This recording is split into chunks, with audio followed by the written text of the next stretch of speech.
কাঠটি খারাপ কেক পাওয়ায় খুবই কান্না করতে শুরু করে। তার বন্ধু বাঁদর এবং শার্ক সেটা দেখে খুশি হয়।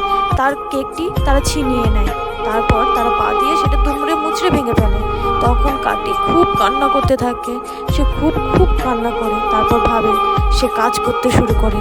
সে তার সফলতার পথে এগিয়ে যেতে শুরু করে। তারপর সে অনেক টাকা পায়। সে তো খুশি হয়ে যখন সে কেক কিনতে যায়, আবার তার বন্ধুদের সঙ্গে দেখা হয়ে যায়। তারপর তাকে তাড়া করে সেই টাকাটি নেওয়ার জন্য। সে খুব কান্না করে কেক কেনার জন্য। সে আবারও নতুন করে কাজ করতে শুরু করে। সে আবার অনেক অনেক টাকা পায় এবং খুব খুশি হয়ে যায়। তারপর সে একটা কেকের দোকানে যায় এবং কেক নেয় এবং অন্য কেকে বিষ মিশিয়ে দেয়। সে তার বন্ধুদেরকে খাইয়ে দেয় সেই কেকটি। যখন তার বন্ধুরা সেই কেকটি খায়, তখন তারা খেয়ে সেখানেই মৃত্যুবরণ করে। তো প্লিজ সাবস্ক্রাইব।